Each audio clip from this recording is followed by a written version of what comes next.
राधे राधे मित्रों, जय श्री कृष्णा। आइए जानते हैं कि कब है कृष्ण जन्माष्टमी। जानिए सही तिथि, शुभ मुहूर्त और धार्मिक महत्व। कृष्ण जन्माष्टमी का पर्व भाद्रपद महीने की कृष्ण पक्ष की अष्टमी तिथि को मनाया जाता है। आइए जानते हैं शुभ मुहूर्त और तिथि। हिंदू धर्म में कृष्ण जन्माष्टमी का विशेष महत्व है। यह पर्व भगवान श्री कृष्ण को समर्पित है। वैदिक पंचांग के अनुसार श्री कृष्ण जन्माष्टमी का पर्व भाद्रपद महीने की कृष्ण पक्ष की अष्टमी तिथि को मनाया जाता है। वहीं शास्त्रों के अनुसार इस तिथि भगवान श्री कृष्ण का जन्म अष्टमी तिथि है। रोहिणी नक्षत्र, लग्न वृषभ राशि और बुधवार की मध्य रात्रि को हुआ था। वही मान्यता है कि जन्माष्टमी का व्रत रखने से व्यक्ति को अक्षय पुण्य की प्राप्ति होती है। आपको बता दें कि इस साल कृष्ण जन्माष्टमी का पर्व 26 अगस्त को मनाया जाएगा। वहीं इस दिन जयंती योग भी बन रहा है, जिससे इस दिन का महत्व और भी बढ़ गया है। आइए जानते हैं श्री कृष्ण जन्माष्टमी तिथि और शुभ मुहूर्त। वैदिक पंचांग के अनुसार भाद्रपद महीने की कृष्ण पक्ष की अष्टमी तिथि की शुरुआत 26 अगस्त सुबह 3:41 से शुरू होकर 27 अगस्त सुबह 2:21 तक रहेगा। इसलिए श्री कृष्ण जन्माष्टमी 26 अगस्त को ही मनाई जाएगी। ज्योतिष पंचांग के अनुसार श्री कृष्ण जन्माष्टमी का शुभ मुहूर्त रात 12 बजे से 12:44 तक रहेगा। ऐसे में पूजा के लिए आपको 44 मिनट का समय लगेगा। श्री कृष्ण जन्माष्टमी का धार्मिक महत्व। श्री कृष्ण जन्माष्टमी पर भगवान श्री कृष्ण की आराधना करने से सुख समृद्धि की प्राप्ति होती है। साथ ही जन्माष्टमी का व्रत रखने से व्यक्ति को अक्षय पुण्य की प्राप्ति होती है। साथ ही वह व्यक्ति जन्म मरण के बंधन से मुक्त होकर मोक्ष की प्राप्ति करता है। वहीं जन्माष्टमी के दिन बांसुरी, कामधेनु, गाय और चंदन जरूर खरीद कर लाएं। ऐसा करने से आपके जीवन में संपन्नता बनी रहेगी। श्रोताओं, आइए श्रवण करते हैं जन्माष्टमी व्रत कथा। भाद्रपद कृष्ण अष्टमी को श्री कृष्ण जन्माष्टमी कहते हैं, क्योंकि यह दिन भगवान श्री कृष्ण का जन्म दिवस माना जाता है।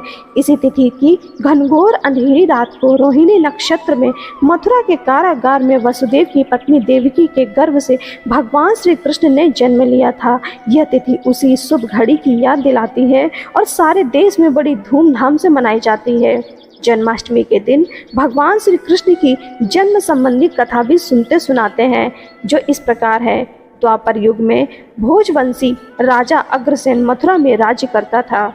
उसके आतताई पुत्र कंस ने उसे गद्दी से उतार दिया और स्वयं मथुरा का राजा बन बैठा। कंस की एक बहन देवकी थी, जिसका विवाह वसुदेव नाम के यदुवंशी सरदार से हुआ था। एक समय कंस अपनी बहन देवकी को उसकी ससुराल पहुंचाने जा रहा था। रास्ते में आकाशवाणी हुई कि हे कंस, जिस देवकी को तू बड़े प्रेम से ले जा रहा है, उसी में तेरा काल बसता है। इसी के गर्भ से उत्पन्न 8वां बालक तेरा वध करेगा। यह सुनकर कंस वसुदेव को मारने के लिए उद्यत हो उठा। तब देवकी ने उससे विनय पूर्वक कहा, मेरे गर्भ से जो संतान होगी उसे मैं तुम्हारे सामने ला दूंगी। बहनोई को मारने से क्या लाभ है। कंस ने देवकी की बात मान ली और मथुरा वापस चला गया। उसने वसुदेव और देवकी को कारागृह में डाल दिया। वसुदेव देवकी के एक एक करके 7 बच्चे हुए और 7 को जन्म लेते ही कंस ने मार डाला। अब 8वां बच्चा होने वाला था।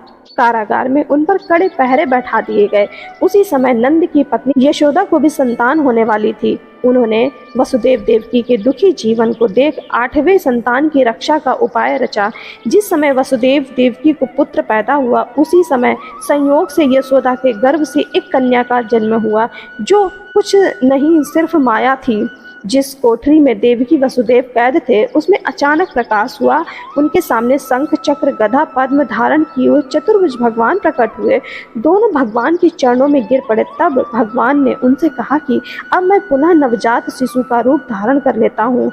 तुम मुझे इसी समय अपने मित्र नंद जी के घर वृंदावन में भेज आओ और उनके यहाँ जो कन्या जन्मी है उसे लाकर कंस के हवाले कर दो।